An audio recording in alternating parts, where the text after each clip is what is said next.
You have your fear, which might become reality. And you have Godzilla, which is reality. I'm sick of Godzilla. Wake up, everyone! There are two things you don't know about the Earth. One is me, and the other is Godzilla. We're safe now. No human being can understand that. The monsters on Monster Island can understand it. Whether he returns or not, or is never again seen by human eyes, the things he has taught us remain. This is it. We're doing it. It's happening. We're going to talk about Godzilla 98 tonight. Welcome back to YHS on Monster Island. Jay Key, how are you, dude? Oh, man. Oh, how do we start this thing? 1998. I mean, I just hope we keep some people after this one. This is gonna be interesting. I know everybody's asked us when we're gonna do it, and we're like, I guess we gotta do it. But you know what? We'll make it more palatable. I get to do it with the enlightened and impressive impresario of irradiated iguana eggs, and tonight he is going to be the tremendous truth-telling troubadour, trumpeting the trials and tribulations of TriStar, because thanks to Chernobyl, he's 17% better than the average kaiju podcaster. He is Mr. Jacob Walsh. Jay, that was amazing. Thank you so much, man. I can't imagine the work you must put into these every week. They just come to me when you give me so much good material for all the stuff that you've done and that you continue to do in the world of kaiju. I just, hey, we could go another 500-600 episodes and I won't even, scratch the surface of all the accomplishments and accolades of one, Mr. Jacob Walsh. Wow, I truly don't deserve that. Thank you so much, man. How's your 2 weeks been? It feels like yesterday that we were just talking toys. We had a giant toy episode, and it's been good. I picked up a lot of toys. I did a toy show with Toku Toy Town. I've had some sick kids and had some dad duty to have to worry about. It's just gone by so fast, and it makes me even more excited to sit down and chat monsters. Even if it's Godzilla 1998, it's still better. Hey, it's not Megaguirus, so we're good. Dude, yeah. Dude, first of all, I just want to say your setup at your toy show, it's the best looking setup I've ever seen. It just is. Like, it's like curated, and there's everything is labeled, and it says like what it is, and I'm guessing the price is on there, and it's like, I've never ever been to a toy show and seen a booth like that and been like, oh, it's just everything's perfect. I don't have to ask any questions. It's all laid out for me. So, dude, congratulations on being able to put all that together. Well, thank you. And the last toy show I did, the one that you're referring to, I only had one table, and that's just because this toy show has been going on forever. It's a monthly toy show, and it's just hard to get in, and that's the only thing they had available. The first toy show I did, I had 2 tables, so I was able to really spread it out. But you're right. When I go to these toy shows, first off, a lot of the monthly and like the local toy shows, not your big ones, we never see kaiju specific.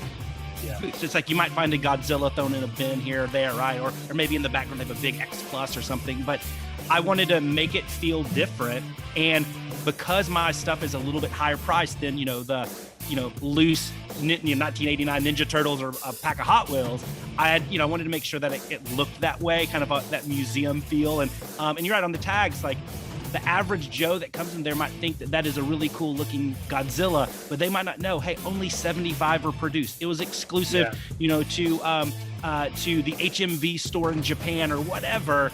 And I wanted to make sure that they didn't have to, look that up themselves. It was there, and hopefully that helped justify some of the high prices that some of the Sofubi pieces specifically. So that was the goal. And I just tried to do like, hey, what would I like in a kaiju booth at a toy show? And I built it out that way. And it was great. It's not, I'm finding that those local toy shows might not be the best place for some of the higher end Sofubi, but I do move a lot of Bandai there. Yeah. Everybody loved, oh man, you had been happy. I think I sold 3 Bandai Megalons in like my first hour. They're like, Megalon and Mechagodzilla, some reason those bad boys go. Weird, dude. Yeah. Well, dude. No, go ahead. I was just saying, I sold somebody bought my entire collection I had there of Bandai Kamen Rider, Ultraman, and Super Sentai, the little singles, like the little Hero series or Sentai series or Rider series, the little 6-inchers. They bought the entire lot that I had there at the show. So I was good. It was a good day. That's amazing. I just, for someone like me who I always feel stressed out when I go to a toy show when there's stuff like that, because I don't like having to talk to people. And I always feel stress about, I always feel like I'm bothering the booth person if I'm like, well, how much is this? How much is this? How much is this? And you've taken all that away. Like if I found your booth, if I was just looking, that's a dream scenario. It's like it's just all laid out. Craig Goldberg of the Yes Have Some podcast was talking about your booth, and he said that he doesn't buy Godzilla toys, he doesn't watch Godzilla or anything, but he was like, if I came across that booth, I'd buy something just because of how nice it looked. Well, thank you guys. That means a lot. It was, like I said, it was fun, and maybe I'll do another toy show here soon. I love it, and it's just fun making sure that I get people get the Bandai and the Sofubi pieces that they need, and we just keep this kaiju collecting movement going. And it needs to be, it's not for elitists, it's for everybody. So even though you might be a Hot Wheel enthusiast or a Ninja Turtle enthusiast, I want to make sure you at least take home a nice 6-inch movie like you talk Movie Monster series, Bandai, Anguirus, and something like that. So that's kind of the goal. Yeah, cool, man. Well, I mean we're talking about it. Speaking of toys, let's just get into it. What do you got over there? Okay, you want me to go first? Well, yeah, go. You go ahead. You got all the stuff. I got nothing, so you're good. I got one thing. Hey, but it's all right. It's not about quantity. No, this was actually a big 2 weeks for me from a toy buying standpoint and a toy arriving standpoint. So first off, and I can't show this one because it's so big, I did get the X-Plus, the Rick exclusive 1954 Gigantic Series Godzilla. So it comes with the little mini cannons. In fact, if I see if I don't destroy the camera, he's way above my head here. So he's up there for those. Yeah, for those that are watching us where on he YouTube, belongs. I know where he belongs. Looking down on everybody. That's where he should be. Us peasants. It's a beautiful. I mean, there's been so many people that are kind of battling back and forth. Is it better than the initial 54 release, which was the Sakai, and this is the favorite sculptors line? And hey, they're all awesome. Like I'm not one to argue details. I have space for really kind of one gigantic, and unless it's an Anguirus or 68 Godzilla, this is the one I want the most. And so he's up there. I loved it. And I was excited when that bad boy showed up. But I did pick up a few other things that I can show you that I can hold here and without breaking it and being really sad. First one was just a kind of an oopsie purchase. When I was trying to, when I was getting some stuff from Japan, I was trying to fill up my box, the container, so I would maximize the shipping costs, and I could only get something really, really small. And I found this little Iwakura. It's a reproduction of the old Marmit Varan. So I thought this guy was a cool little guy. That's cool. Yeah. So it's the old Bullmark sculpt of Varan. Yeah.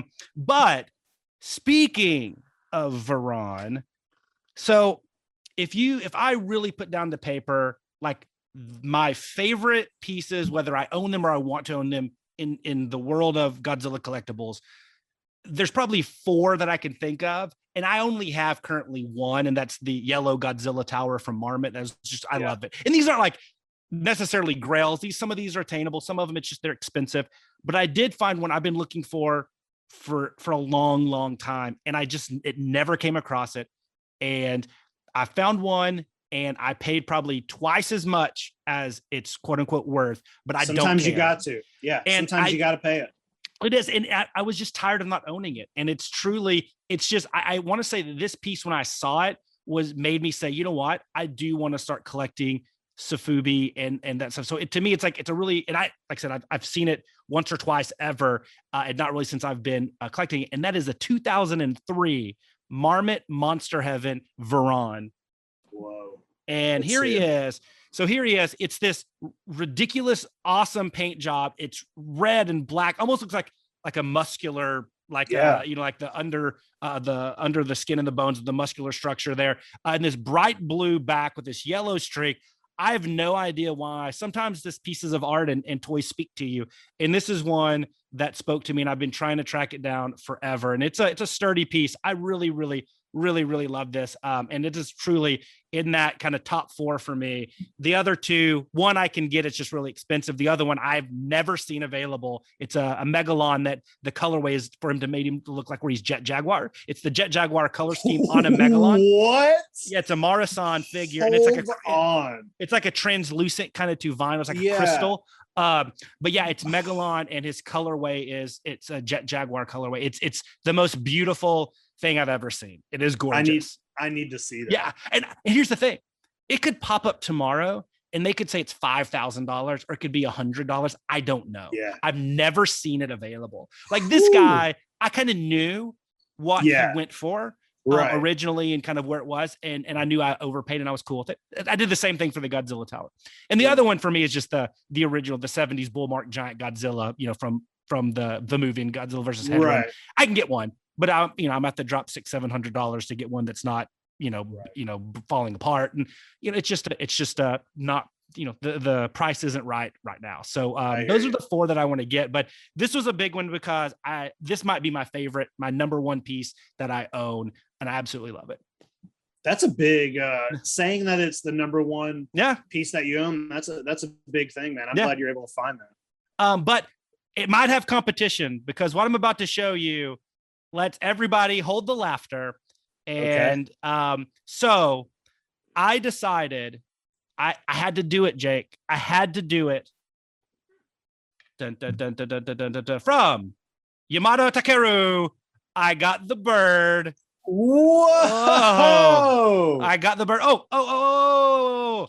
And I got the warrior at the end. Dude, that is with a sword. Good looking figure, man. Oh. And I got the lava monster. Whoa! Oh.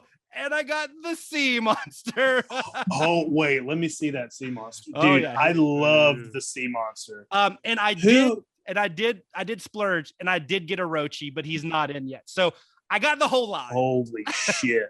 But, who put those out? It's Bandai. That's Bandai? All 8-inch scale. Just, with some of them have tags, some don't, but it's your classic kind of Godzilla collection era. Those are amazing. Yeah. They're like, this guy's big. Yeah, dude. The warrior at the end. But I'm really excited. Orochi, like I said, it's en route to me now. I'll show it off for the next YHS on Monster Island. But I went ahead and got all of them. I was like, you know what? I can't have part of the Yamato Takeru. You got to. That's amazing, dude. Those look good. The sea monster is really good. I know you like the sea monster. It's really detailed. It's really good. That's amazing. I'm happy you got those. So maybe they'll be up there. And then the last thing I got, which is not really a toy, but it's just something for the background here, is this really cool Godzilla clock. It doesn't work. It's missing the bottom piece, but I got it for like $7. And it's just just amazing. He's holding the world. That's beautiful. $7. Yeah, I think maybe $8. Shit, dude. Yeah, isn't that cool? And I found some like for like $10 or $15 to $20 that actually have the bottom plate there to work, and it might actually work without it. I don't know, but I don't know. It's just something I'm going to put in the background. So when I'm on my work calls, they can just see a Godzilla clock in the background. Dang, dude. That's amazing. So had a big week. This was like, I was so pumped when this, I was like, you know what? I was writing down like to remind myself what I got. And I was like, I think I'm going to go ahead and say this. This is the best week of kaiju buying I've ever had in my entire life. So there. Dude. Yeah. Oh, I mean, like it's hard that sounds like a big statement, but then when you take that Varan and that gigantic series X-Plus, it's like, and Yamato Takeru. Exactly. Dude, so those gigantic series X-Plus figures, do they is there any sort of like schedule for how often they put those out, or it's just like we're gonna do another one? They've only done a handful so far, right? Yeah, I don't know all the gigantic. Not a ton of them. No, and it's mostly they've done 54 before. They've done a 62 and a 64. Yeah. Or one of those, and then they've done almost all from the Heisei Millennium. They've done a 89, they've done a 2001, and they've done a legendary. And I think they've done a Shin for sure. The Shin is like the Shin ones, and especially the other color ones are just. I mean, you're talking some of those go for $2,000. I mean, they're not cheap.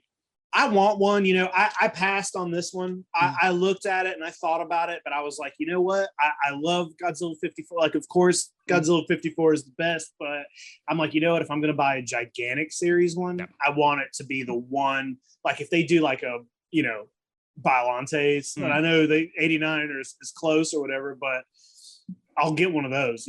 We'll see what's next. Dude. So I don't have a big. Last episode, I was like, hey, let's both have some Mechanicon by next episode. I got on eBay. Did you get one? I didn't, but I got on eBay. I got on eBay after the show and I was like, oh, all this Mechanicon stuff's expensive. Yeah. I was like, there's not much of it.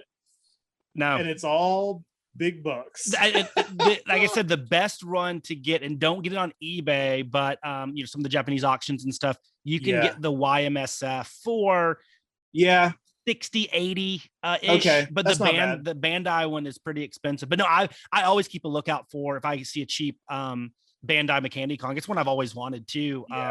And I like it. But there's a couple Mechanicons that will pop up every now and then. You get a little bit of a steal on, but it is not cheap. Yeah. I did pay off. I don't have it here. I'm not exactly sure when it's shipping, but I did pay off an X-Plus figure over the weekend. So my 80 or my Biollante Godzilla it's paid off. Nice. And then the same day, Jay, you hit me up with a deal here. And I finished. I'm the worst. I finished paying off one X-Plus. And then Jay, Toku Toy Town, was able to help me out with a Shin Godzilla second form X-Plus figure, which has been one of my dream figures. And we're making it happen. So I want to say thank you. And we're not paying those dumbass eBay prices. No, not paying those eBay prices. So the only thing I have here in hand also came from Toku Toy Town. But I got this really cool Godzilla. It says Comicsaurus story. I wasn't sure what this was. So when I opened it up, I was like, is this a comic book? Yeah. I thought maybe this was a comic. But it's just like a notepad. Amazing. It's just like lined paper. Nice. And it's got all the characters at the bottom, and it's the same on every page. It's just lined. It's just a lined notebook. I dig it, man. I love this. I really love this kind of stuff. I love displaying books, and you know that, Jay. Yeah. So, but thank you. This was a surprise. So nice. I really appreciate this. I love, dude. And what's funny is me and you were talking about a few of the monsters they've left out in Godzilla Land, and Mogera was one of them. And there's a fucking Mogera in here. Yeah. And I'm like, I've only seen him on some buttons, but he's in. Yeah, and it's weird. It's also one of the things I was looking at. There's some artwork where it's like it's Godzilla Land, and it's like a map, and it's like a map of Monster Island. It's got all the monsters on it, and it's got a Godzilla Land version of Biollante on it. But it's the only time I've ever seen Biollante used. And can you imagine if they would have made one of those banks of Biollante? I mean, I guess it's possible. Yeah. It's possible that exists, and I just don't know it. But you're getting between Toy Anxiety and YHS, you guys have so many of those custom toys made. Maybe you can get somebody to build you a Godzilla Land or Lit Goji inspired Biollante bank. Dude. You know that, hey, you got the people, you got the contacts, the sources. We can do it. Yeah. Well, I'm glad that's a notebook. So you can pin your next song or the next song in the Twister musical or whatever, or just notes for YHS on Monster Island. Now you have a Godzilla Land notebook to put them in, and it'll make it the words even more magical. Thank you. I appreciate it. My Godzilla Land collection is becoming. Yeah, it's getting up there, man. It's starting to turn into a nice little collection. There's somebody that I follow on Twitter, and I can't remember the guy's name. He posts a lot of really good Godzilla stuff. He's got a good Godzilla show on YouTube, and I feel bad because I can't remember, but he's got a good Godzilla Land and like Lit Goji collection, and he posted his like the banks, the like Lit Goji banks, and all the stuff he's got, and that was when I saw him post those a while back. I was like, whoa. I have some of these. I need to kick this up. Yeah. And now I'm starting to gain on him. You know, I love it. I was like looking at I saved the photo of his like, you know, cute Godzilla stuff to my phone. And I was like, I got most of this now. So I'm coming for you. You've been warned. You have been warned, man. We're grown adults and we're warring over cute baby Godzilla toys. Jay, American Dream. Did you watch anything? Do you watch any Oh kaiju man, films? I feel like I'm losing a little credit here. I did not. I mean, well, I watched Godzilla 1998, but other than that, I didn't. I watched a few like Ultraman episodes. I told last time we chatted, I said I was kind of slowly but surely getting through 66 again, and but that's been mostly kind of in the background. And but no, I haven't. So I have nothing to talk about, and I'm letting everybody down. But I promise before the next one, I'll watch like 700 movies and just talk till they kick us off the air. Hey, dude, I didn't either, man. I've been. I got some movies that are like on my list that I want to watch, but I had a big week of last 2 weeks. I've been reading Stephen King's The Stand, which is the biggest standalone book he's ever written. Right, so I finished it last week. And instead of watching any, kaiju films, I finished The Stand. I watched the 6-hour original 1994 miniseries, and then I watched the 9-hour 2021 miniseries. So wow, that's what I spent I'm sorry. No, that's okay. That's a valid kaiju excuse. in that, but that's what I spent. I can't compete with that. I mean, I cannot compete with that. That's impressive, man. Now, if you want to do an episode, over about 15 hours of The Stand television, we can do that. Well, that's been my biggest fear, and I've told everybody is that I'm worried we're gonna, if YHS on Monster Island fails, it'll be because you went off to do your Stephen King podcast or whatever. And that's, no, dude, I'll tell you, my favorite thing about doing Jacob Walsh versus Stephen King is that, because it's on the Patreon, the YHS Patreon feed, and it's just a part of that, I'm on no schedule. Yeah. I can do one episode and then just do another one 2 months later if I want. I don't have to, it's just whenever I feel like. How about this? We could do a crossover episode, and I wouldn't add any value to it. Maybe it's a Patreon, and it can be kind of a hybrid. It'll be just you answering this question. Okay. What would this look like if Stephen King got the rights to Godzilla and had to write a Godzilla novel? What would that look like? Would it be any good? And so I think you should come up with a Stephen King Godzilla novel. God, I'll tell you, dude, off the top of my head, I guarantee you it will have chapters from Godzilla's perspective.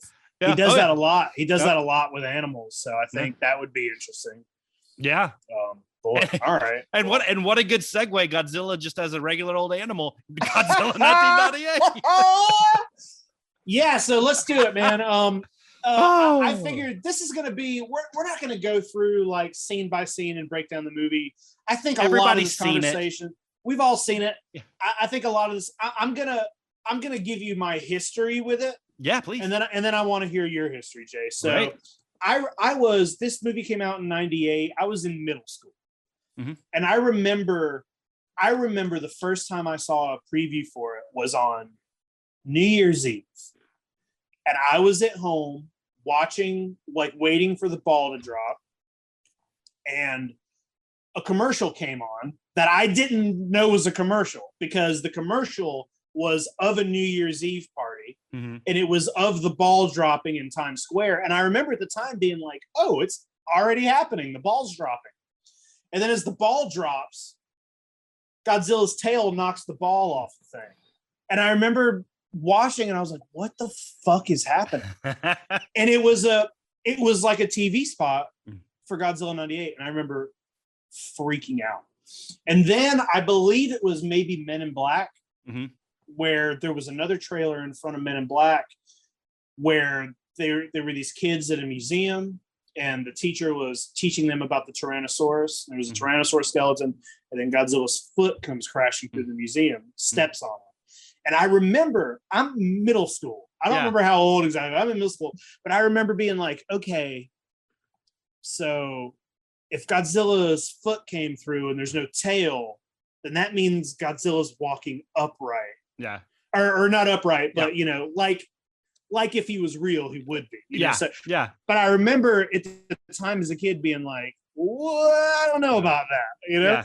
But I remember being really excited, and it felt, you know, when you're a kid and you love Godzilla. No one else I knew really liked Godzilla, you know, except for my grandfather. You know, and whenever you find out that there's a Godzilla film, an American Godzilla film coming, I remember it was almost like you knew a secret. You know what I mean? Yeah. It's like, oh, I know about Godzilla, you know? Yeah. So I was really excited. And I also remember that when I saw that movie in the theater, it's the first time I ever remember like being disappointed in a movie. You know what I mean? Like I remember coming out of it and just being like, oh, I think I might have hated that. You know? How did you feel going in? What do you remember from those? Oh, you know, I don't remember as much of the lead in, like the build up, like seeing the commercial stuff. I remember being really excited. I'm a few years older than you, so I was in high school. I guess probably sophomore going into junior year or junior going into senior year. Anyway, and I still love Godzilla, right? I would say that my love of Godzilla, as sometimes in high school, you know, other things happen. Like I probably was a little bit lower than it was a couple years before. In middle school, I think was the height of my Godzilla fandom as a kid. And but anyway, I was still everybody at school knew me as like the Godzilla kid. I knew all this Godzilla stuff, right?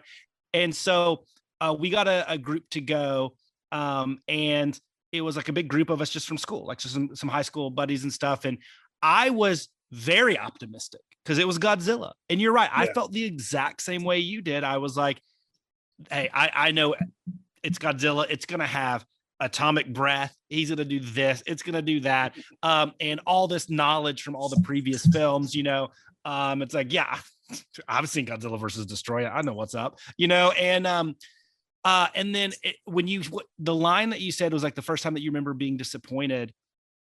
It's almost eerie for you to say that because that's exactly how I've always described my experience. Because I'm one, I know on YHS Prime, you guys always poke fun to Craig about how he likes every movie that he sees. And then over time is cool on it. Yeah. I'm a little bit like that. I try to like a lot of stuff. I'm not hypercritical on most films. And like, I don't know if it's just going in with lower expectations or knowing when something's like a popcorn flick or whatever, but I would be a terrible film critic.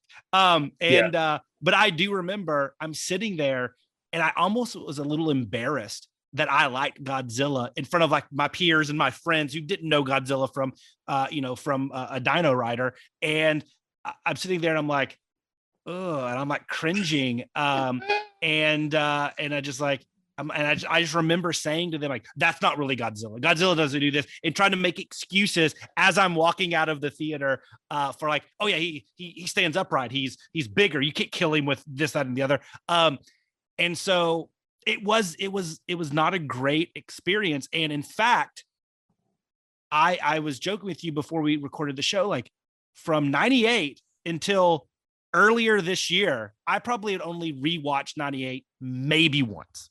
And then in the last like 3 months or whatever, I think I've seen it like 3 times. So I just ignored it. It is a total blind spot in my kaiju knowledge. I didn't want to know. And what you're, I know, going to kind of lead us down the path tonight of like the background and the history and all the things it could have been and this, that, and the other. I almost have ignored that on purpose because I just didn't want to rehash those terrible memories. But, you know, I think as we talk, you'll see that maybe I might have changed some parts of that on these recent rewatches as an adult. But yeah, a very similar experience to you. It was, you know, when I was a kid, it was almost a weird, even though I was disappointed with it. And I remember they were keeping what he looked like a secret until the movie came out. And when I saw him initially, I remember like I just hated it. Yeah. I was just like, this doesn't look anything like Godzilla. But it was also one of those, I still bought all the toys. I still bought all the shirts and the books and everything. And I still own some of the toys. And I've bought Godzilla 98 merchandise. I'm drinking out of a Godzilla 98 Taco Bell cup right here. I love it. And I do think that there was a good line of figures. The animated series was like legit good because they kind of changed it up, even though it's still, you know, it's still that design, but you had him fighting other monsters. So it was a weird road to go down, and and ignoring all the stuff in the movie that's just dumb and makes no sense. I was thinking about this. We did an episode of YHS on this film. I believe it was a Patreon episode. Yep. Maybe a year or two ago. Maybe even long. It could have been 7. We did a Patreon episode over this film, and when I rewatched it, I started thinking about something that I've been saying a lot, in reference to Godzilla, is that one of my favorite things and I've said that on this show, that one of my favorite things that's happening with Godzilla right now is that Toho has been comfortable letting Godzilla be really different, as far as Shin Godzilla, Planet Eater, the anime, the Singular Point. All these iterations of Godzilla are so different.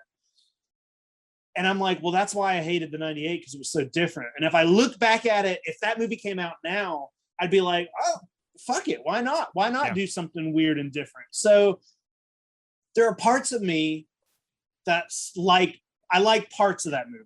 I think the creature, even though it is a very huge departure from what Godzilla looks like, I think he still looks cool. Yeah. He's kind of endearing looking. Yeah. I like the use of practical effects in the movie. There's a man in a suit. There's a big puppet. There's a lot of maquettes. Like the whole when he's eating the taxi cab, that's a giant fucking animatronic puppet. There's some cool looks to it. The story's weird. The fact that I think the almost most insulting thing about the movie to me is the atomic breath. Yeah. Because not to skip and jump around, but in that article that I sent you to read from, what was it? It's Sci-Fi Japan. I want to make sure. There's a very big 4-part article on the entire history of the American Godzilla, and it's a really well written, thought out and researched article. But there's always been kind of a rumor, and they talk about it in there, that Toho was like, Godzilla can't die. He has to have this many toes, this many fingers. He has to have an atomic breath. He can't kill anybody. There was a list of things, and it was the movie came out and they went against all of those things. He doesn't stand the way they wanted him to. He doesn't have atomic breath. He dies. People. Yeah. Dies twice. It's and the atomic breath thing is there's a scene in the movie, and I believe it happens twice. If I'm not mistaken, I believe it happens twice. I remember being a kid, I was very confused about what was happening, because it's almost a blink and you miss it scene. There's an explosion. A car explodes, and at the same time the car explodes, Godzilla roars, and the power of his roar pushes the fire forward and kind of ignites. And it's it was their way to do his atomic breath without giving him atomic breath. Yeah. And I remember being in the theater and just being like, fuck you. Yeah, it was insulting. It's a slap in the face. Hey, can we go back to something real quick that you said? Because I knew this would come up, and I did think about it, and you kind of touched on it a little bit, but you have been, and I agree with you. I'm right there with you about, I like different Godzilla. Planet Godzilla, or Godzilla Earth, excuse me, or Singular Point, Godzilla Ultima, or Shin. But here's my hypothesis on it. I like Godzilla being different, but I still think there is a framework. There's a couple touch points that have to happen. Then it's not Godzilla. You can I do believe, and I'm not saying just the Toho rules. I'm saying, to me, he has to be big and seemingly indestructible, because when he can be killed by a couple missiles on a suspension bridge, that takes away, and to me that makes it not Godzilla. Having to hide from helicopters, exactly. It's why are we watching a scared Godzilla run from helicopters? Yeah, exactly. No, 100%. And I do think that that's one thing, and I do think that that the atomic breath, because it does represent, or just something like it represents part of that just indestructible. This is a terrifying thing. It's born of nuclear radiation or whatever. I think that is important there. And now it could come out of his tail. Shin, you can come out of every orifice of his body. Like, that can be played with. And I'm not even saying that he can't die. I'm not saying that he has to have this many toes or this many rows of dorsal spines. Right. None of that. Like, whatever. The origin story can be changed up. He can walk how he does.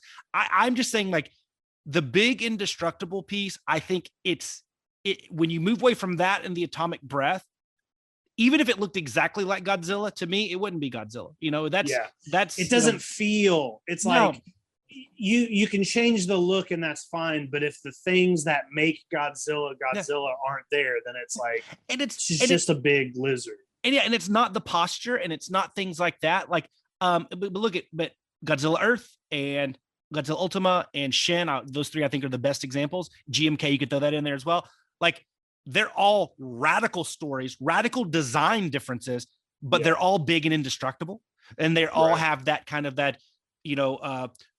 atomic breath or something. And I think that allows us to say, okay, this is Godzilla. It's a fun take. Whereas this, I just feel it's a different monster. And I hate being the guy like, well, if they would have named it something different, it would have been a fine movie. I don't want to go down that route, but I think it explains a lot of the jarring instant reactions that we had, because I look at it now, I don't hate the design as it is. I just have a hard time thinking that it just never felt like Godzilla. It is this cool design. I like some of the movement. It's different. But at the end of the day, like, it's a big radioactive marine iguana, and nothing wrong with that. But I don't think it hit those touch points. So I do like, let's think outside the box, but at least still, like, let's know where the box is, right? And I think this one just is a little bit, I think it stripped away too much of the essence of Godzilla. So that's my point, because I think you can do both, Jake. I think you can be critical of 98, but still have the opinion that doing unique Godzilla is still good. But guess what? King Kong, we're not calling that a unique Godzilla. It's King Kong. You know, like, this is a different monster because it has nothing to do with some of those initial Godzilla kind of, like I said, those touch points. So that's my thesis on it. That's a good way to look at it. And something you said there made me think about, like, there's maybe something to explore or dive down. And I wonder if anybody's written some sort of, this maybe seems like overthinking Godzilla a little bit, but there's something to dig into when all the Japanese Godzilla films, Godzilla is always this, like you said, he's always an indestructible, unstoppable creature that is terrifying, but also the people of Japan also have, like, a great respect for, and they're like, that's Godzilla, he's going to do his thing. We maybe can't stop him, but he's linked to our past and our history. But then when the Americans make Godzilla, it's like, he's just a nuisance, and New York is able to kind of, they're like, oh, there's a lizard. He's like a sewer rat. Yeah. Everybody's funny, and they're like having coffee, and they're like, there's a Godzilla outside. Yeah. And then they just blow him up, and he's not even a problem for the American folks. And it's like, okay. Yeah. And you almost, like, you feel sorry for Godzilla at certain points. And you know, it's a lot we talked about in Anguirus and Singular Point. Like, I think, like, it's not doing, it's just trying to live. Yeah, it is. Could it become a dominant species? Yeah, of course. Dude, but sorry, I'm not trying to cut you off. No, go ahead. It's a fundamental, like, they just don't know the character they're making a movie. It's just like it's like they didn't do their research, you know. They were so preoccupied with whether or not they didn't stop to think if they should, you know. They just like they made this creature in this monster movie, and then they kill it in the, like, kind of weirdest way, where you get this, you know, the whole movie's about catching Godzilla and killing it, but then when they do, it's like you're like sort of sympathizing, but it's like, why it's you don't know how you're supposed to feel or relate to who or what. It's all over the place. Well, there's two tracks. There's there's the what are the issues with the movie that are fundamentally caused by it's called Godzilla, and we as fans of kaiju and Godzilla expect something of Godzilla, and there's those issues. But then and then there's the issues of like, if you take away the name Godzilla and just like let's talk about the story and just the narrative and all the stuff in there, there's issues there as well. So there's a lot of issues to go around on this one, whether it's story or whether it's how they interpreted the King of the Monsters. Dude, before we get any further into the story and all that, I just want to say I remember something about when I saw this in middle school. The movie came out like on a weekday. Movies always come out during the week, and I couldn't go see it until that Saturday. And a friend of mine at the time, this guy I went to school with, we were like kind of, like you're always friends with a bunch of people in middle school that you never talk to once you hit high school. It was that kind of thing. But he also kind of liked Godzilla, and he got to see it. His parents took him to see it like during the week when it came out. And I remember being really jealous, but I got really mad at this kid, and I'm going to say, I remember his name, and I'm going to fucking call him out, Jesse Batts, because Jesse Batts spoiled that Godzilla died. He got to school the next day, and he's like, he told me, he's like, they killed Godzilla dies. And I remember I was like, I was just like, I was like, you're lying to me. You've never seen a Godzilla movie. I was like, Godzilla can't die, I remember being so annoyed that that was maybe my first spoiler experience. But yeah, dude. So I think when you're watching this movie as a Godzilla fan and an understanding, and you see how the character is treated, and you're like, what has the person who made this movie ever seen a Godzilla movie, or do they understand this character at all? And in that article, when you start talking about, this movie was made by Dean Devlin and the other guy's name, Emmerich. Yeah, Emmerich, the guys who did Independence Day. There's like articles and interviews with them before they took this role on, where they're basically talking about how much they don't like Godzilla. Like there's some things that one of the guys said where he was like, oh, nobody takes us seriously. They're really silly. Only a small number of people like these movies. Like they were talking shit about Godzilla, and they didn't want to make this movie. And they were basically like annoyed into taking this movie on. Yeah. Something that article doesn't go into too much is that even before the Godzilla movie started to get going in the 90s, there was one in the 80s, and they talk about it a little bit, but it was going to be Godzilla 3D, like Godzilla King of the Monsters 3D, which I know you've heard of. Yeah. But at the time, 3D to the max, right? 3D to the max. Yeah. Bono. From our hetero. Yeah. A couple years ago, at Dragon Con, William Stout goes to Dragon Con every year. You know who William Stout is? The artist? Yeah, the artist, William Stout. He did like a little bit of concept art for the 90s Godzilla. Well, he was like heavily in the process of helping with the old one in the 80s, the Godzilla 3D. And he did a panel on this at Dragon Con. That's awesome. And he had stills. He had a bunch of artwork. Yeah, he did a slideshow. Yeah. They showed a bunch of, like, he talked about what the plot was going to be. And at the time, the plot of the movie was sort of kind of a Gamera thing, where there was like a kid who kind of had like a psychic, kind of connection with Godzilla. And it sounded like a cool little story. And he was also, part of his deal in working with that movie was that William Stout was going to get to make an American Rodan. That's amazing. And he's got a bunch of concept art from it. And like, he draws dinosaurs better than anybody. Yeah. But, clearly that 80s, that movie never happened. So Rodan didn't happen. And then that kind of like over time turned into what happened with 98. And they tried to get this movie going in the 90s, and they were so deep into like there were maquettes built, there were statues, there was, there are maquettes in Stan Winston's studio right now of the American Godzilla, of the villain he was going to fight, which was a griffin, which is amazing. And they had sets, like miniature sets built. They were in pre-production when that movie fell apart. There was a director, there were actors signed on. John DeBont was going to direct it. His two main actors were going to be Bill Paxton and Helen Hunt. They were going to be in this movie, and in the middle of it, all of a sudden, one of the producers said, "Hey, they make those Godzilla movies over there for $8 million. Why is our budget $130 million?" Yeah. So they cut the budget, and John DeBont said, "I'm out." Yeah. And he took his two actors and he fucking went and made Twister, which is insane. Yeah. And then the movie didn't happen for a little bit. And then what's crazy is they cut the budget, killed this movie.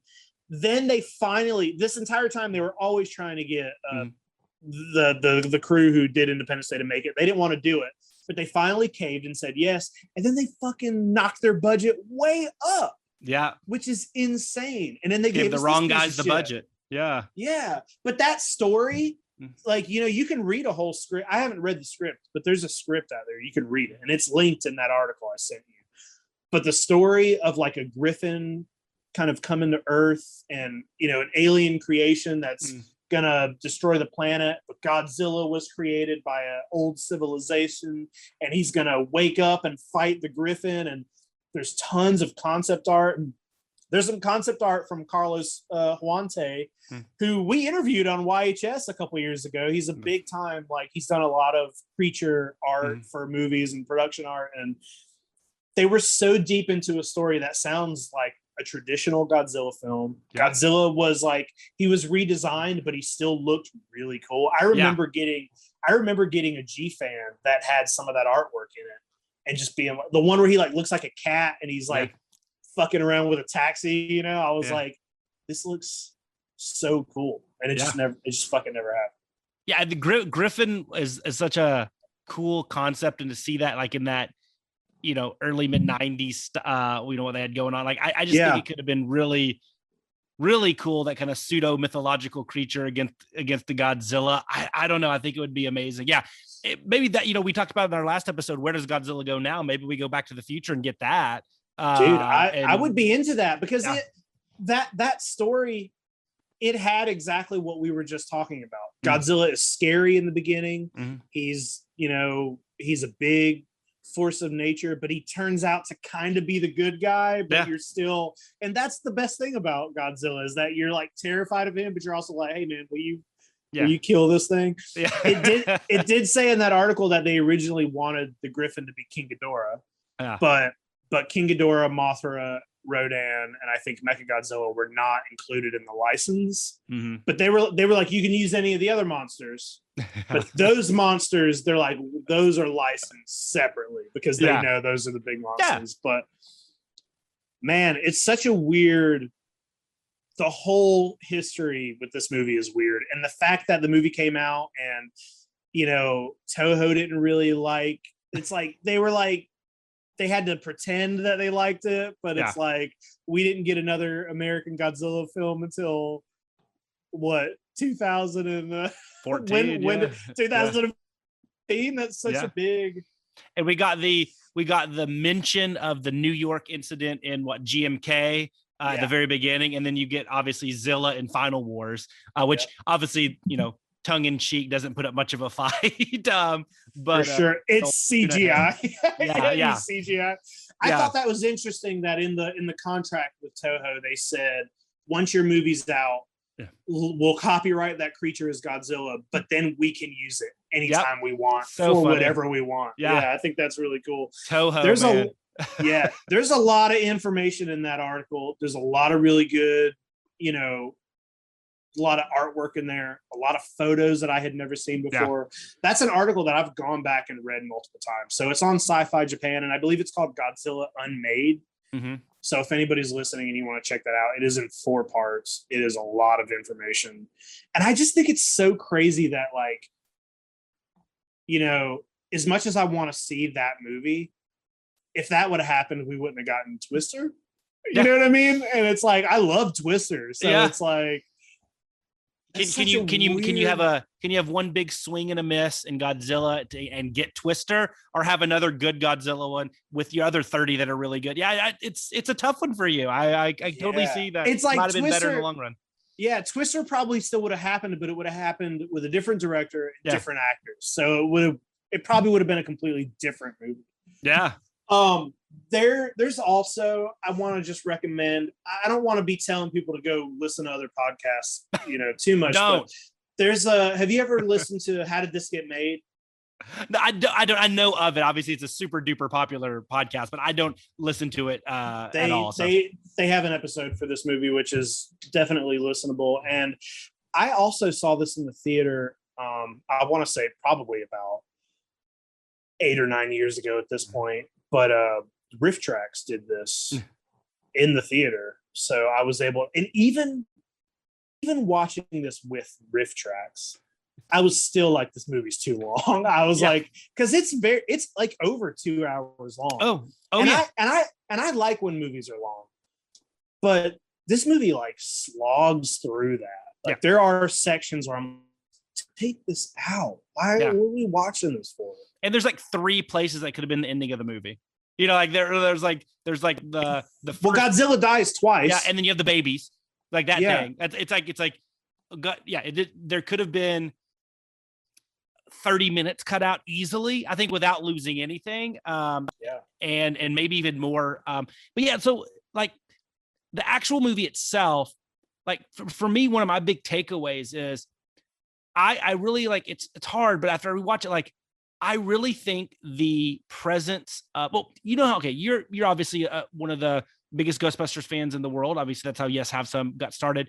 And, they always say New York's like one of the characters in the film. I think all the New York stuff is so ham-fisted, cliche, just gobbledygook. I mean, like I think that storyline and the Audrey storyline, and I love Harry Shearer to death, but like his over the top reporter, the Hank Azaria, as like everything is so cliched, and that part of the story, I think, is the worst part of the story. Even the disrespect to Godzilla aside, all of that, I think like there's nothing like that made me have a positive emotional response. It's just all like, nails on chalkboard to me. I just hated that. And I got to thinking, if you stripped all of that away and the whole story was Matthew Broderick as the earthworm guy, you have the French special forces, you have whatever, and it's just that, and the military, them trying to solve, because, he as the main character has some like unique ideas of, he's pregnant, he's that, is that. I just felt that kind of human storyline and the New York storyline and everything like that was the biggest anchor on a film with a lot of anchors. And so to me, like, that was my big takeaway. Like, I found nothing redeeming in that storyline. Oh yeah, dude. I'm right there with you. Nothing about, especially the Audrey stuff, I thought was all like, I just did not care about her job. And like, you know what? I wanted her to get fired. Fuck her, dude. Fuck her. Because like, she just straight up got him fired. Nick. Yeah, she just fucks him up, man. She like literally just steals his tape and says, "Hey guys, here it is." I'm just like, no, dude. There's nothing redeeming about her after that. No. It's just like, what the fuck are you doing? Yeah, she's not likable. And I think like if you're going to have a really compelling human storyline in this film, which it's a popcorn flick, I get that it's not going to be. It's not going to be something super deep and whatever, but like you have to have at least a likable character. I'm rooting for her to get eaten by Godzilla babies. Like I'm not rooting for her. Like, no. And I thought that, like I said, and that, and just like the, just the accents and everything. And just like, it just was so over the top. It was almost felt like they were kind of like, ha, tongue in cheek. And I think it just brought it. It made some of the aspects that could have been cool in a monster film. I think it just, for every neat thing that we got there, we got something, just with, Hank Azaria and one of the actress that plays his wife's name, like doing just cliche, like New York accents. It's like, I don't know. I feel like Renee was the French operative dude. I feel like he's the most likable character. He's the only character that I want to spend time with. But he gets the smallest. Like if you would take him out of the movie, it's the exact same movie. You know what I mean? Like there's nothing really. No. So he's the one guy that believes Matthew Broderick's characters, the Knicks, like theory. Like that's, I mean, that does something about like it could have been the other female scientist, the paleontologist or whatever she was. That was he wasn't necessary. Like, I mean, it's not like his special forces did much damage. They all got eaten by the babies. But I agree. I think he was good. I think the lead general or whatever colonel of the American forces was fine. But the mayor, like it's just all these like over the top goofy. Well, they characters. Also the mayor, they base the mayor and his assistant off of Siskel and Ebert. Like because he's Mayor. He's like Mayor Ebert, and the other dude's name is Gene. Yeah, and they're like buffoons, and they did that because those, because they got bad review. I'm just like that. This is a movie. Like that's petty. Like that's not fun. That's not funny. Like that's. Grow up. You're making a movie. You're making a Godzilla movie. Grow up. Yeah, and I'm pretty sure. Like, I mean, there's just a lot of like, I don't know. You had to suspend your disbelief on a lot of the not the giant marine iguana, but on the like the military protocol and like how just it seems like anybody can just kind of get in and have a major role in the U.S. military.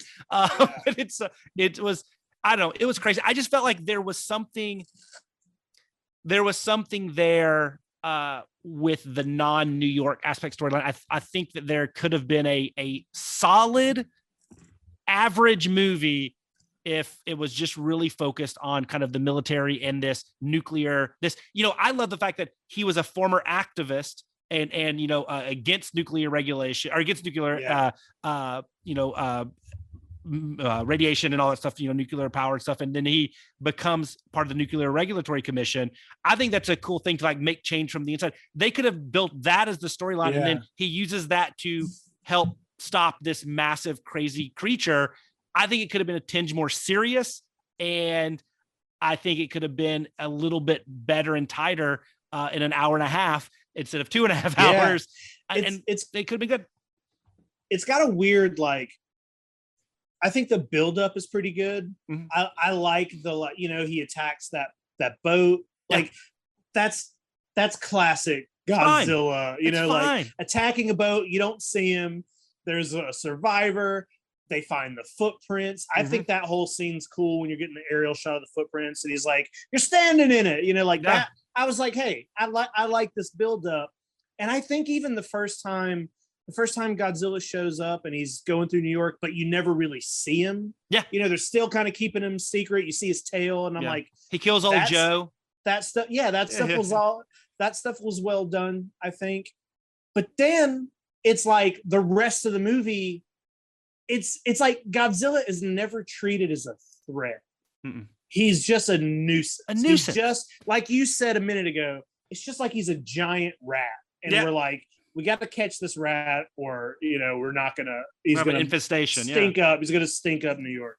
It was weird. Like you get a cool build up, but then it's like, nobody's scared of Godzilla. It's just like, we need to get him out of here so I can do a parade. I mean, exactly. I mean, the New Yorkers are excited to get back into the city. Like, without even the body being found, there's no threat, as opposed to, I mean, I get New Yorkers are tough and everything, but like Godzilla is supposed to be this massive thing. Like because of the radiation, you might not be allowed back in there for years because of the lingering radiation effects and everything. And it's just, it never was treated that big. And, but I love how you said that. I've never thought of it.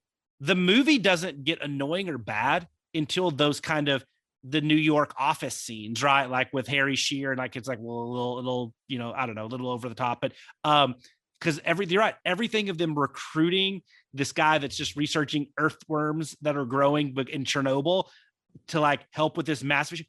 Nothing is wrong with that. It's fine. And the footprint scene, it makes me think of this is something from like those 90s, from like, it could be from Congo or Anaconda or whatever. Like it's like a cheesy one-liner, but not like some of the cheesy moments you get later on, but like an effective, like, you're standing in it and they pan up. I think it works for a summer film, but then it just goes downhill after that. And you're right. It's because he's just a nuisance. Well, dude, it's, when you look at Dean Devlin and Ronald Emmerich's, like, filmography, they really like making disaster movies. Hey, Independence Day is amazing. Okay. Yeah. Like, that movie's great. And it's clear that they just were like, that's their thing. They make disaster movies, and they just like, they weren't really interested in making a Godzilla movie. They were just like, oh, here's a different way we can make a disaster film. Yeah. So they just kind of took like the basic bare bones of what Godzilla was, just so they can show New York falling apart. And the thing you said this earlier about being embarrassed, I think that is was the worst thing about Godzilla 98, is because when normal people find out that you're a Godzilla fan, luckily now we have Godzilla 2014 and King of the Monsters and King Kong vs. Like, luckily now we have that. Yeah. But, for years, when anybody found out you were a Godzilla fan, the only frame of reference in their mind was this movie. And you always had to be like, not that one. Yeah. I remember I always had to make it a point to be like, hey, there's 28 other Godzilla movies, or however many there were at the time, Yeah. There's 28 other ones, and they're all better than this one. This one doesn't count. It's like you always had to tell people that. Now you could be like, no, 2014. Yeah. No, 100%. I always said, like, I like the Godzillas from Japan. I'd always say that. Like, I never, I had to qualify it, and I hated that. Especially, middle school, high school kid, like, you just, it's already not a common property to like, in I'm sure in Georgia and in small town Texas and wherever, like, it wasn't that common. And then, like, that when they did have the exposure, you always had to qualify it. Like, no, the stuff from Japan, like, not that one, not the Taco Bell one. Yeah. Not the Taco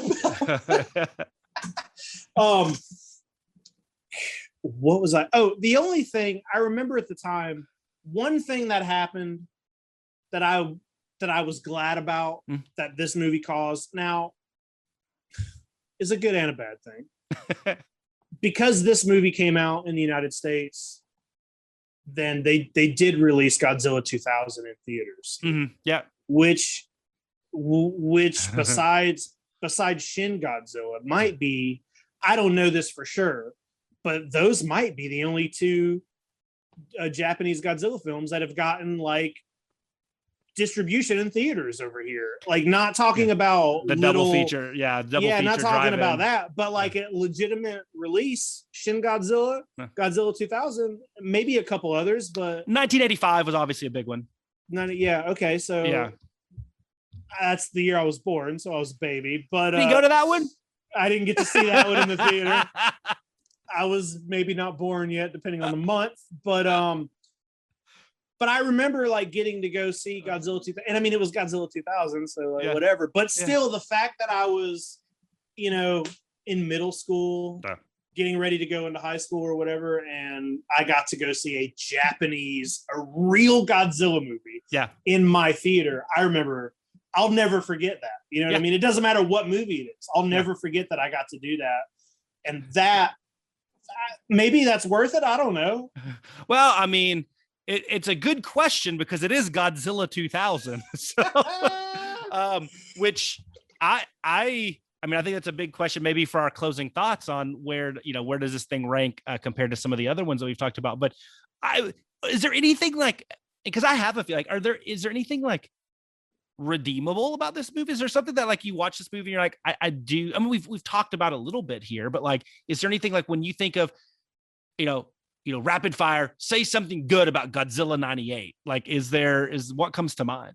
This, the merchandising, the merchandise, like the fact that I have this Taco Bell cup holder. I do like some of the merchandise. Yeah. I did. That stuff will always get me no matter what the movie is. I don't care.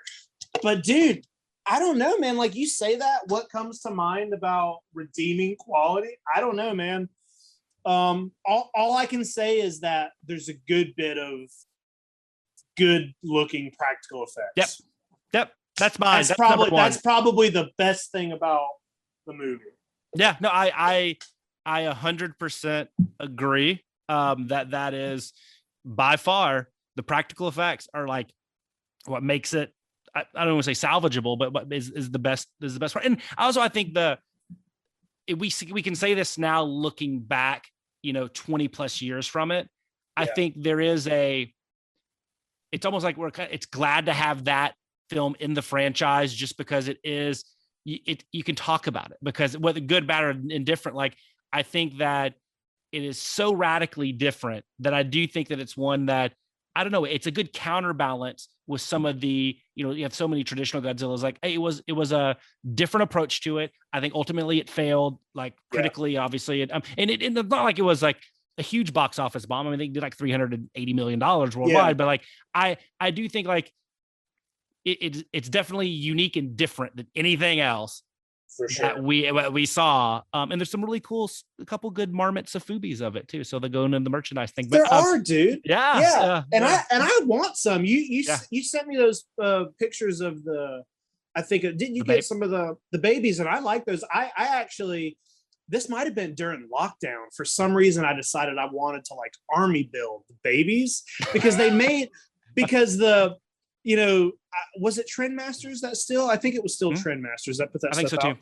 There were 4 or 5 different Godzilla figures, and they were different colors, or they had different, features, some of them features. Yeah, and I bought like a lot of them on eBay, and I just had, and I'm like, you know what? These are so stupid, but I like these. Yeah. Dude, I don't know. It's just a rough one in general. I probably have rewatched it more than some other Godzilla movies, but it's one of those ones that anytime you rewatch it, it's like, why am I doing this? Why am I doing that? I have a question for you as a Jurassic Park aficionado. Yeah. Are you, and knowing this took place, 5 years after, and yet still somehow, like I said, the 93 Jurassic Park is just, it's one of the most mind-boggling things in the world that film holds up so well today, but yet everything after it that supposedly advanced just doesn't. But it's a miracle film. But anyway, were you offended, or was it because it wasn't so, I don't know, not so subtle? The kind of like the babies are, they have that Jurassic Park version of Velociraptor, Deinonychus, and like it has that feel. And there's a lot of. It's Jurassic literally Park. The kitchen scene. The whole ending is basically the kitchen. I didn't care about it too much. It's weird. The baby thing, it never really bothered me. Yeah. But it also it was a scene in the movie that I felt so indifferent towards it because it's not exciting. The only thing that I liked about it is that I like after they kill all those babies. Godzilla comes back because I remember being kind of the first time I saw it, I thought Godzilla was dead. And I was like, oh, then we're just going to get the babies. Yeah. But there is a scene in that movie where Godzilla comes back and he looks and he sees one dead baby. Yeah. And it's like the only bit of emotion in the whole fucking movie. Yep. Godzilla sees that they killed his babies or its babies or whatever. And then and then that's the only time that Godzilla is like a threat when he's chasing a taxi cab. Yeah. So if you got to kill a bunch of babies to get that, then okay, I guess. But nothing about the effects or nothing specifically about all the babies in Madison Square Garden got me. Like I like the Godzilla over the babies. I just didn't care. No, that moment is by far, I think, the most, like you said, it drives the most emotion. And that, and I would say maybe a second would be when Godzilla's dying on the bridge and hit Matthew Broderick and had the, like, I'm not saying it was like super effective, but it was at least they were trying to elicit some sort of response. But the Godzilla with the babies, absolutely. And then it's like, then I root for Godzilla because I've had no positive emotional connection to any of the human characters. So I'm rooting for Godzilla to kill the humans, which is not what I'm supposed to do in that movie. You're not supposed to do, but that's what I was saying earlier about how they're so back and forth because it's like you don't know whether or not Godzilla is supposed to be like a tragic figure, or you're rooting for Godzilla. Oh, now you're not. Now they're trying to kill. Oh, but now you killed his baby. So it's like it goes back and forth. I will say though, one of the things about the design of Godzilla, and I think it comes through in the animated series, is that if you just forget everything about the movie and just look at that design, there's something about his face and his eyes that seem sort of, I feel like you could have put this character in a like King Kong story basically, because he looks very sympathetic. Yeah. You know what I mean? And it's like, I could see this Godzilla, you know, befriending a human being, you know. That's what they do in the cartoon. And I think it works, you know. He's you know, do you watch much of the cartoon when it was out? I just gave it to somebody, but I haven't owned it for a while. It's really good. Some of the monsters designs are really cool too. At one point, there's a monster named Gigan in it. Yeah. So I did like that. And I liked, I liked how they went full on with like the Godzilla's, that help defeat these bad monsters and everything like that. But dude, it's just like it's the same setup as the Hanna-Barbera. It's like a crew of people, and when they need help, Godzilla shows up to fight the other monster. They just need Godzuki, right? But no, and like I said, goes back. Like I always want to, definitely add some caveats to it. But like, I don't hate the design, because of like, there you go. VHS, dude. Yeah, the design's not bad. It's like, I remember at the time being really taken aback by the design and like being like, why does it look like this? But when you look back, like, the guy who designed it, his name is I'm losing his name, but his last name is like Tadopoulos. It's like they named the character. Is it Patrick Tadopoulos? Patrick, Patrick. Yeah, he's married to Mackenzie Westmore, who hosted Face Off. And I know he was on Face Off as well, which obviously was a great show. But she is from the famous Westmore Hollywood makeup and special effects family. So that's amazing. Like that dude is an amazing creature designer. And I think I sometimes kind of feel bad for him because I think the '98 Godzilla kind of gets shit on a little bit because of how bad the movie is. Yeah. But people kind of just lump that. A lot of people hate the design too, but I think if that design was in a different movie and they had writers who cared about the character, I think it could have been great. Yeah, I look at it like this. If that design had radioactive breath and was bigger and couldn't be destroyed by a plane, but it was the exact same design, walking in that gate and the very like overtly, this is an irradiated marine iguana, like look, the everything, jaw structure, you name it, with the subtle spines instead of the big, the more kind of plated look. I think it goes from this is the worst design ever to this is a good, solid to upper tier design. I think it's just like, if that thing had radioactive breath and was huge and could be killed by a suspension bridge, I would, I don't know. So I think I'm way more on the positive side on the design as most people. But if you've listened to this podcast so far, like there's too much bad to overcome some of the potential that it could have had. There's a lot of bad, but I do find myself recently, like, there was that poll where Monster Arts was trying to figure out what to do next, and '98 was in there. And I don't buy all the Monster Art stuff. I'd buy it '98 if they did it, because you know what? There's no newer companies putting out '98 Godzilla stuff. There are, like you said, there are some Safubi things, but like, dude, but only like two. Imagine if like X-Plus put one out. It would look amazing, Dude, speaking of the toys and the toy lines, I still pick some of that stuff up if I see it. I still have a lot of the ’98 Godzilla figures from when I was a kid. I talked about this. I think I might have talked about this on Toy Anxiety, but they put out a figure that was the ultimate Godzilla. Oh, I think it was on our first episode of YHS. Didn't we talk about it on here? Okay, the intro episode. About how it broke and everything. Yeah. It broke. I still have it. Nice. Both of his arms are missing and his foot snapped off, but I'm keeping it because I still want to rebuy it. I want to rebuy that figure. I want to get it in the packaging. Yeah. It's such a big, thick, like nice, well-made toy. I remember being excited about, like, they did do a good job on the toy line. I have to admit that, but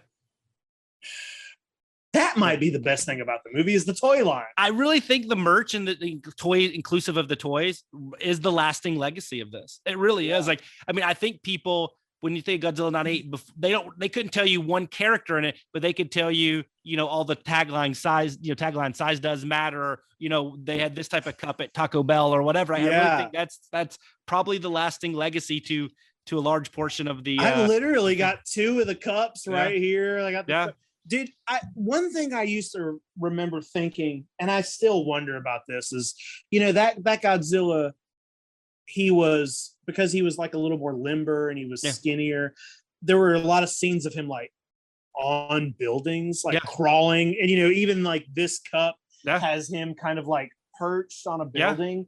And I always just wondered, like, even though he's skinnier, would that still not destroy that building? Like, look how, are you telling me that building is strong enough for this giant? It's still a fucking giant monster. How is it not? They build those buildings out of stern stuff, man. No, I agree. It is funny. I've actually have like a little gumball machine of that, like him wrapped around a building. I know exactly which one. I know exactly which one you're talking about. I don't know. I'm not a structural engineer, so I'm not qualified to answer that. But hey, I'm gonna, dude. I'm about to go like full conspiracy and do a conspiracy video about Godzilla melting beams and shit. Because hey, at the end of the day, that's the worst thing about the movie, right? If we could just fix that, it would be amazing. Hey, I also remember when I was, when you're a kid and like, you see articles, or I specifically remember when the premiere happened, there was like an MTV special or it might have been MTV News even. I don't know, but there was some sort of thing where they were reporting on the premiere of the movie. And I remember, I can't remember exactly who, but there was a husband and a wife who did music together, and they were interviewed. They'd come out of the movie and they interviewed them, and they were like, I remember specifically that they were like, hey, we've always been really big fans of Mothra, and there are Mothra moments in this movie. And I remember being a kid hearing that and being like, Mothra is in this movie? Why would they say that if Mothra is not in this movie? And then I remember watching it and being like, what in this movie could you call a Mothra moment? There is nothing in this movie that feels like a Godzilla Mothra dies, moment. And we know Mothra always dies, and there's babies. I guess, yeah, the larva, maybe. But I remember being like, I remember being like, oh, did they just say that is Mothra in this? Like, I mean, I was dumb. I was a dumb kid. There's eggs and babies, and the main one dies. I'm gonna find that clip. That'd be amazing. I'm gonna get on YouTube tonight and try to find the clip and figure out who said that and try to find it. It's probably let's get him on the podcast and be like, hey, what were you talking about? Like, we'll get him on the show. We'll be like, hey, I just want to ask you about, there's some famous like musician and be like, hey, I just want to ask you, like, did you see the same Godzilla movie I did? Let me ask you about this thing you said 20 years ago. Yeah. Have you ever seen Mothra? Like what? Do you know what Mothra is? Yeah. Yeah. Wait, it's a huge like unsolved mystery. We can do that. We have the power at YHS on Monster Island to right or wrong, uncover this crazy catastrophe. JD, do you have anything else to say about this movie? I do not. Right. But I say, I guess we have to talk about where does it fit in the. Where does it fit? All right. In the pantheon of. Do you have this do you have a solid ranking for this, or? Yeah, I do. I actually, and I view it this way. It's in the bottom, like the bottom pod. I like I said, it all fluctuates, but it's definitely in the bottom pod. I would say, like, gun to my head, I do like it better than Godzilla 2000. I like it better than Godzilla versus Megaguirus, because everything's better than Godzilla Megaguirus.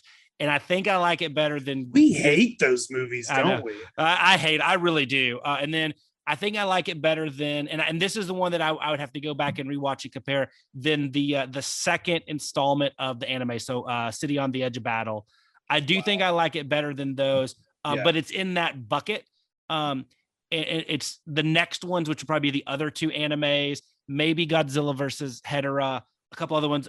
For me, like King Kong versus Godzilla, I cannot stand it, but it's not. I take it back. I take that back, but it's not. Those are all like way ahead of these kind of bottom four.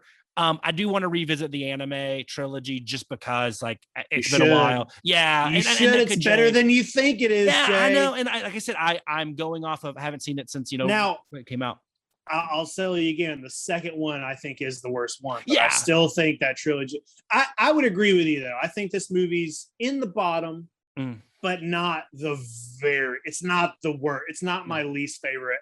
I have on purpose put this on over. I won't watch a handful of other Godzilla.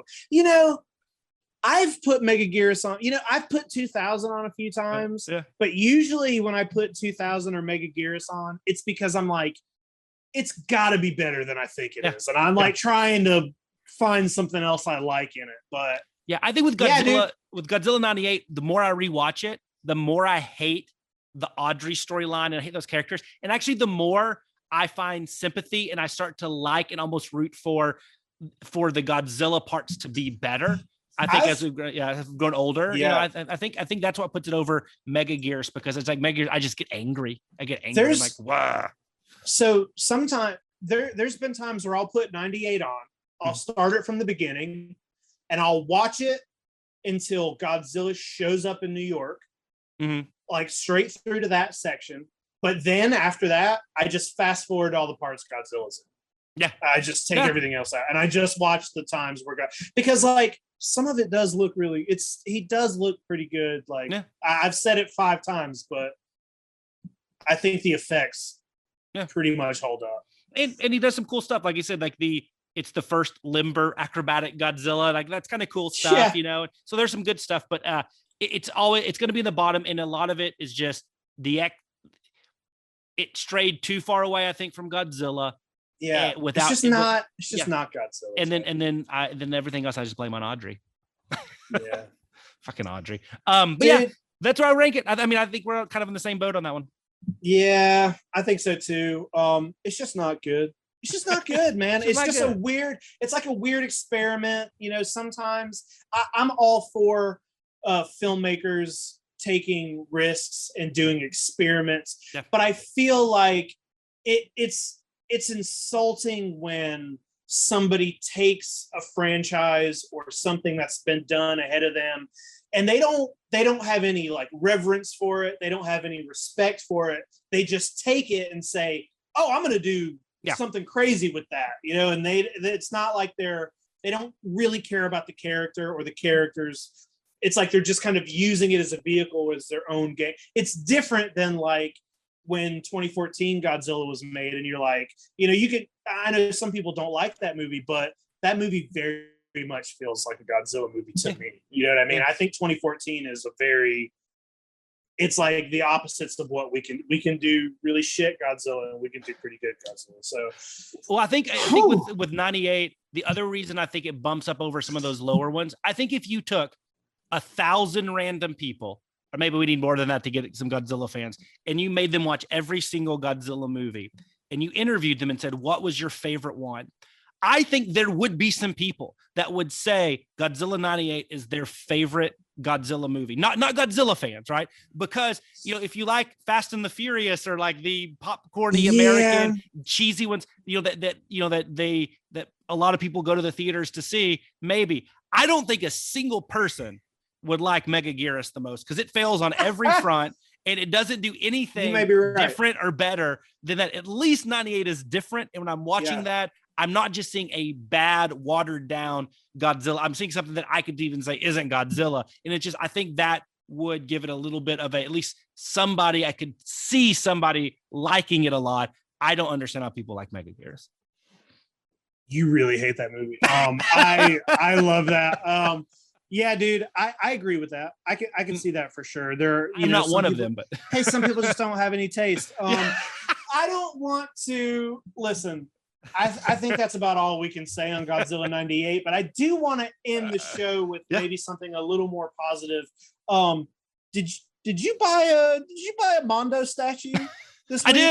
I did. I bought the speaking of animated Godzillas, I did buy the Hanna-Barbera one. It came out and it was really easy.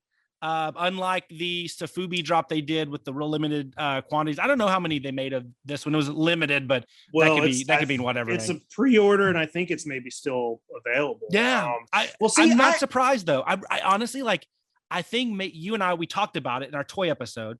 We were both really jazzed about it. Like that's a cool sculpt. It's just neat to have something, right? Hanna-Barbera. Yeah. But I also think we were maybe too close to loving Godzilla, loving kaiju, that I think it was so neat and stuff. I don't know if it has a wider appeal because I'm just not shocked that it's one of those Mondos that's just not, gone in a second. I've noticed in the past, this is 100% what I thought was going to happen. I was like, I was tattooing. I was working when it went for sale. I didn't buy it. Yeah. And I do want it because of the fact that it is cool. It does look good. Love the colors. It's $120. It's not bad. And it is the only official merchandise for Hanna-Barbera Godzilla that's out there, so I might eventually pick it up. We'll see. But I knew that it wouldn't sell out because I've looked at statues on Mondo before that are last time I looked, I don't quote me right this minute, but last time I looked, which was not that long ago, they still had the big Pulgasari figure on their site. And they also still had the Gloria figure from Colossal, which that movie came out years ago. Yeah. And they made a statue of that because I've almost bought that like 10 times. And it's still on there. And I know I'm specifically looking at kaiju on their website. Yeah. But I had got the feeling that maybe some of the statues, especially that kind of stuff, it just might not sell out like the posters. And I'm okay with that because that means I got time to really think about if I want to buy the statues or not. I do think the Attack Peter is going to sell out, but I think that because Attack Peter has a very big following and people really, really love his prints, and he's got a big fan base that will buy anything that's Attack Peter. And that's that Attack Peter statue. That's kind of a special thing that they're doing. I think it's really cool that they're using some artists' renditions. They're doing it for, I think there's one of the other ones is an artist like rendition as well. And I really like that. I like that they're doing that. That's a cool statue. Oh yeah. I probably won't get that one either though. I would get the Hanna-Barbera over that one for the reasons I just said, but I think that one will sell out immediately, but I feel like it's like special circumstances. I feel like they, and these like, the Hanna-Barbera and like, you're not, it's only a small percentage of the Godzilla fans that are going to want that.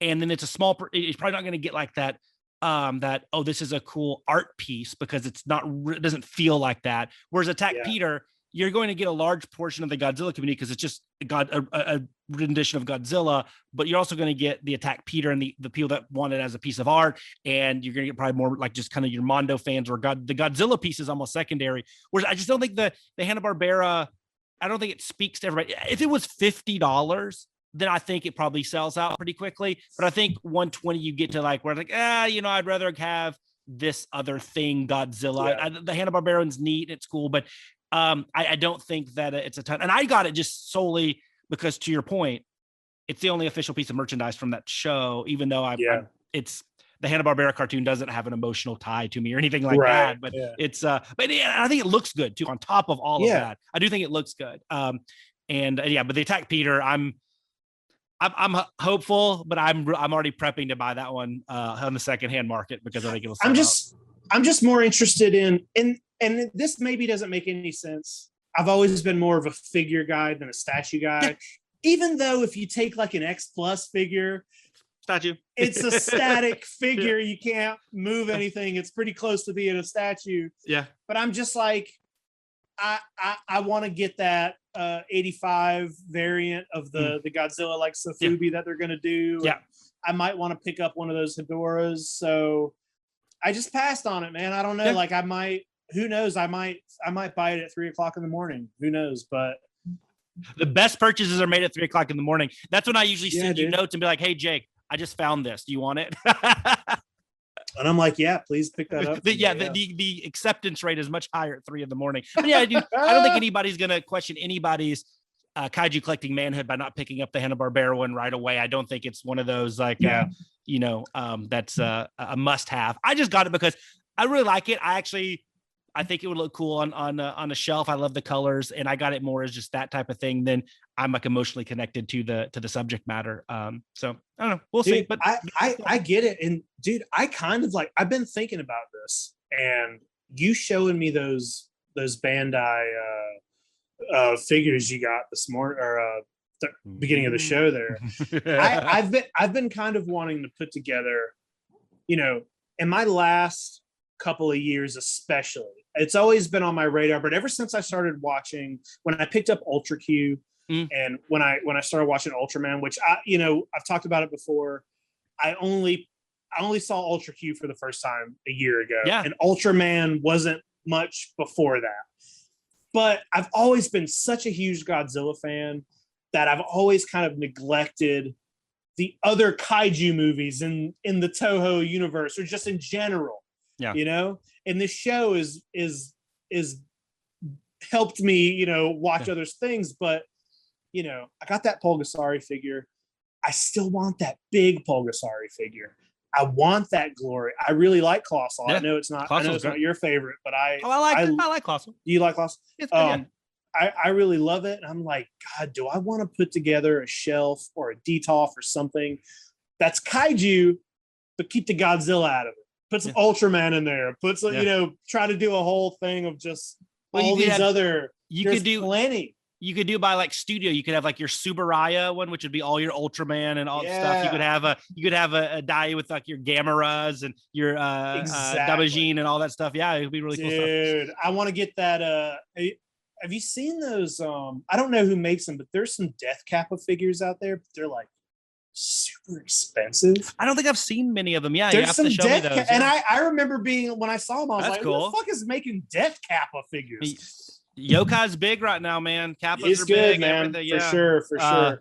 But no, I think it's a great idea, man. Those are some good goals. But of course, you have 700 other toy lines you collect outside of kaiju, so you got to make decisions. You only have one house that I know of. I'm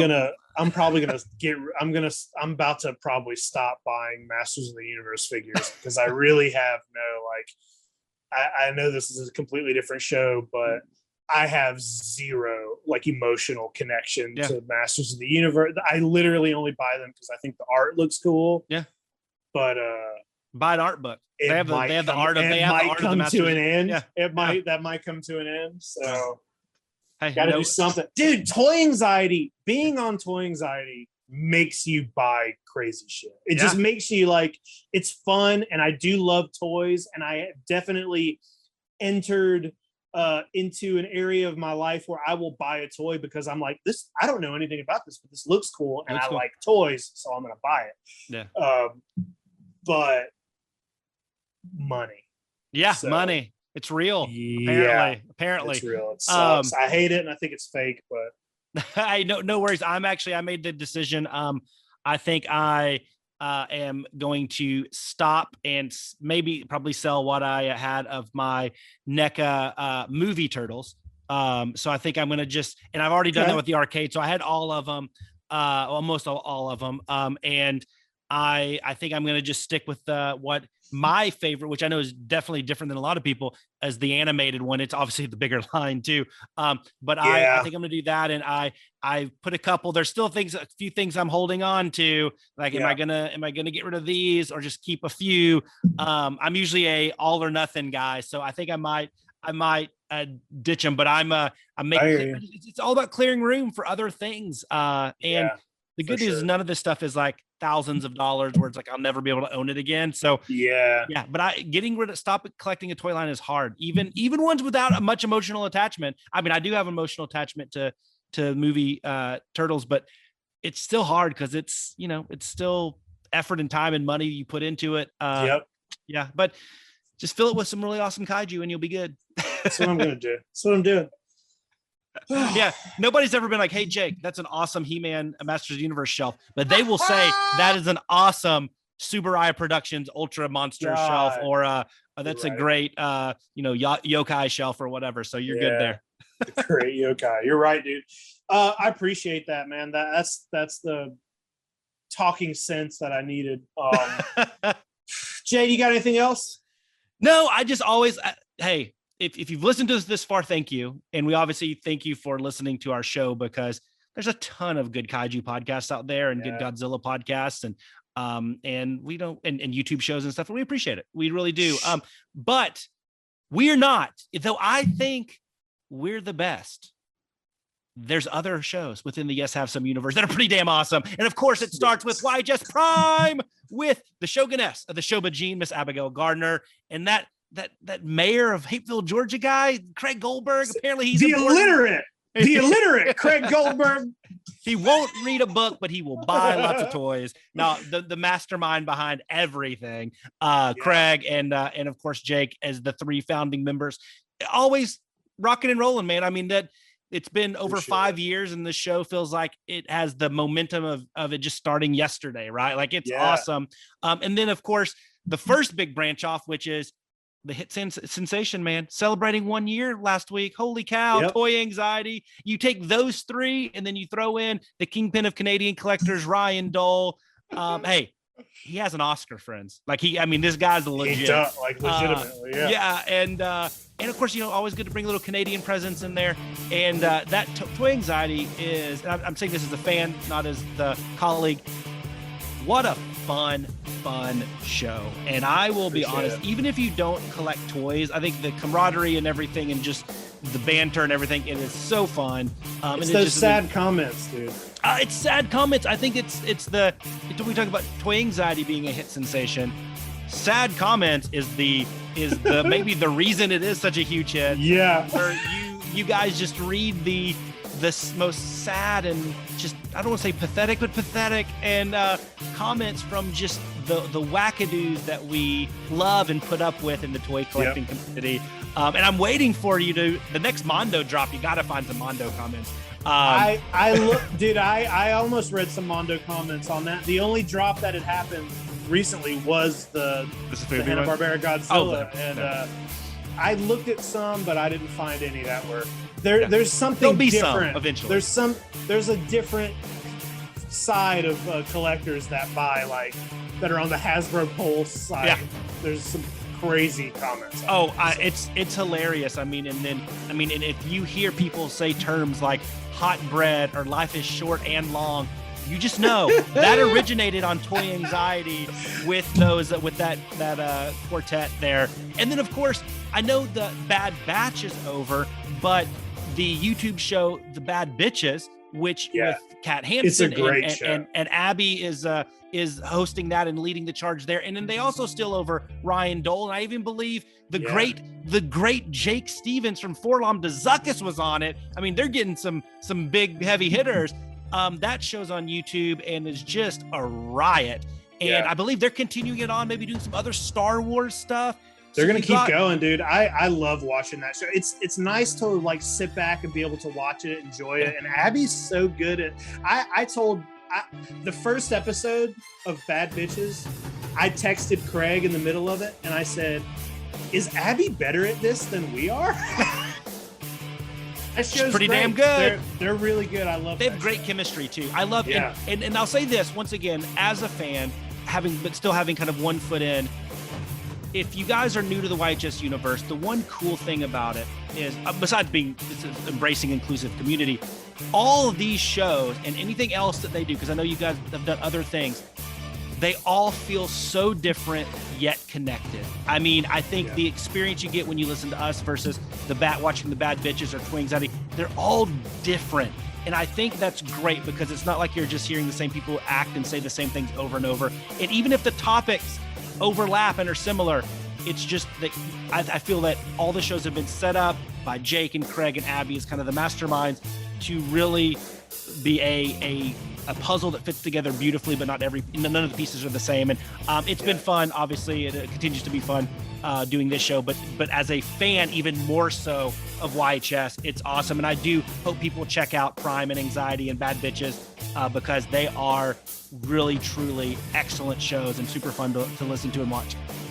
I appreciate that, Jay. Thanks for everything you do for us. That intro you gave us on Toy Anxiety, I told Craig we need to just play that every week. Appreciate that. But yeah, guys, if you're listening, check that out. Please let us know you're listening. Give us a 5-star review. We need reviews. Yeah, give us reviews. Let us know what you like, what you don't like. And just keep listening, man. Buy a fucking toy and watch a Godzilla movie, right? That's what life's about, friends. I got nothing else, Jay. Until next time, bye, guys. Adios.